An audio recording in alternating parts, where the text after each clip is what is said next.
Hello friends, welcome back to our YouTube channel. आज के इस वीडियो में हम बात करते हैं कनाडा के इलेक्शन सिस्टम की।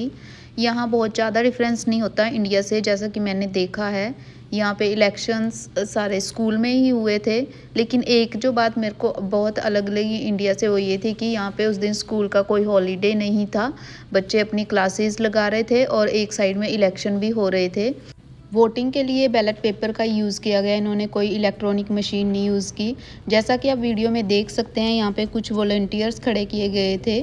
जब वोटिंग के लिए पब्लिक आ रही थी तो सबसे पहले उनकी आईडी चेक हो रही थी, गवर्नमेंट आईडी। उसके बाद उनको उनका बूथ बताया जा रहा था कि आपको उस बूथ पे जाइए ताकि अंदर ज़्यादा भीड़ ना इकट्ठी हो। सब कुछ बहुत ही पीसफुल तरीके से किया गया है यहाँ पे।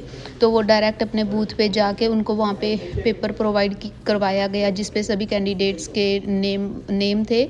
उनको एक पेंसिल दी गई, यहाँ पे पेंसिल का यूज़ हुआ टिक मार्क करने के लिए। अपने पसंदीदा कैंडिडेट को चुना एंड उन्होंने पेपर को फोल्ड किया और बॉक्स में डाल दिया। उसके बाद जो काउंटिंग की थी वो भी वॉलंटियर्स ने ही की थी काउंटिंग। तो सब कुछ बहुत ही पीसफुल था और इम्प्रेसिव था मेरे लिए। तो चलिए अब हम बात करते हैं कुछ मेजर पॉलिटिकल पार्टीज़ की कनाडा की। सबसे पहले नाम आता है लिबरल पार्टी का, जिन्होंने अब की बार अपनी सरकार बनाई है। अब से पहले भी लिबरल पार्टी की ही गवर्नमेंट थी, जिसमें जस्टिन ट्रूडो जो उस टाइम प्राइम मिनिस्टर थे। और अब जो प्राइम मिनिस्टर बने हैं उनका नाम मार्क कार्नी है, जो कि आप यहाँ पे तस्वीरों में देख भी सकते हो। इन्होंने अपनी स्टडी हार्वर्ड यूनिवर्सिटी से कंप्लीट की है एंड उसके बाद इन्होंने bank of Canada and bank of England में एज अ गवर्नर काम किया है। मार्क कार्नी कनाडा के 24वें प्राइम मिनिस्टर बन चुके हैं। अब बात करते हैं जगमीत सिंह की। इससे पहले Jagmeet Singh criminal defence lawyer थे और उन्होंने अपनी जो पॉलिटिकल जर्नी स्टार्ट की थी वो 2011 में की थी।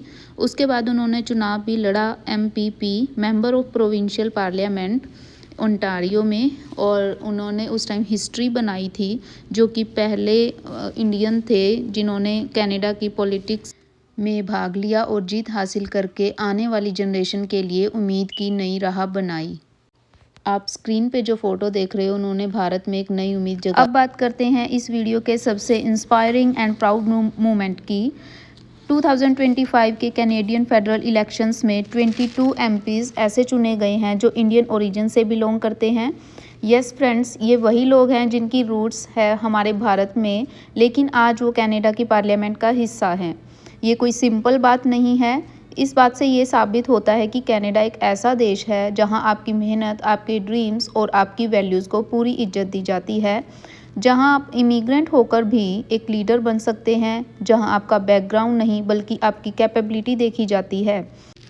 आज ये लोग उन सभी लोगों के लिए, उन सभी स्टूडेंट्स के लिए रोल मॉडल बन चुके हैं जो यहाँ पे आके कई बारी विदेशों में आके डिमोटिवेट फील करते हैं। तो आइए जानते हैं कुछ चुनिंदा एमपीज़ के बारे में, उनकी जर्नी, उनकी सक्सेस जो कि स्टूडेंट्स को और न्यू इमिग्रेंट्स को इंस्पायर कर सकती है। सबसे पहले बात करते हैं अनीता आनंद की, जो कि लिबरल पार्टी से हैं और कनाडा की पॉलिटिक्स में उनका बहुत ही स्ट्रॉन्ग लेवल है। इनका जन्म नोवा स्कोशिया में हुआ था, लेकिन इनके जो पेरेंट्स थे वो इंडिया से थे और इन्होंने अपनी स्टडी ऑक्सफोर्ड यूनिवर्सिटी से कंप्लीट की है। अब बात करते हैं सुख तालीवाल की, जो लिबरल पार्टी से एमपी बने हैं। पॉलिटिक्स में आने से पहले सुख तालीवाल सक्सेसफुल बिजनेसमैन थे।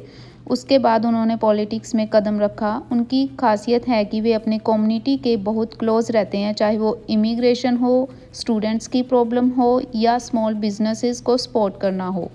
वो इंडियन कम्युनिटी के एक स्ट्रॉन्ग रिप्रेजेंटेटिव और हमेशा कहते हैं कि हम यहाँ सिर्फ रहने नहीं आए, हम कंट्रीब्यूट करने आए हैं, जो कि बहुत बड़ा मोटिवेशन है इमिग्रेंट्स के लिए, स्टूडेंट्स के लिए जो यहाँ पे अपना करियर बनाना चाहते हैं। अब बात करते हैं इंडियन ओरिजिन के सबसे यंगेस्ट लीडर, जिनकी उम्र सिर्फ 23 साल की है और उन्होंने 23 साल की उम्र में ही कनाडा की पार्लियामेंट में अपनी जगह बना ली। इनका जन्म कनाडा में ही हुआ था, लेकिन इनके पेरेंट्स इंडिया से थे। और इनकी जीत से ये साबित होता है कि पॉलिटिक्स में कोई एज मैटर नहीं करती, बल्कि मैटर करती है जो वो है हमारी सोच। तो फ्रेंड्स, ये थी पूरी कहानी कनाडा के पीसफुल इलेक्शन सिस्टम की और उन 22 इंडियन ओरिजिन एमपीज़ की इंस्पायरिंग जर्नी जिन्होंने अपनी मेहनत और डेडिकेशन से कैनेडियन पार्लियामेंट तक का सफ़र तय किया है। इनकी स्टोरीज़ हमें सिखाती है कि अगर आप सपने देखने की हिम्मत रखते हैं तो उन्हें पूरा करने की ताकत भी आपके अंदर होती है। कनाडा जैसी कंट्री में सिर्फ अपॉर्चुनिटीज़ ही नहीं बल्कि हमें इक्वल रिस्पेक्ट एंड प्लेटफॉर्म भी मिलता है, जहां कोई फ़र्क नहीं पड़ता कि आप कहां से आए हो, बल्कि ये मैटर करता है कि आप क्या कंट्रीब्यूट कर सकते हो। चाहे आप एक स्टूडेंट हो, न्यू कमर हो या एक वर्किंग प्रोफेशनल, आप कुछ भी बड़ा कर सकते हो। इन एमपीज़ की तरह आप भी एक लीडर बन सकते हो और चेंज ला सकते हो। So believe in yourself, keep working hard because dreams have no borders.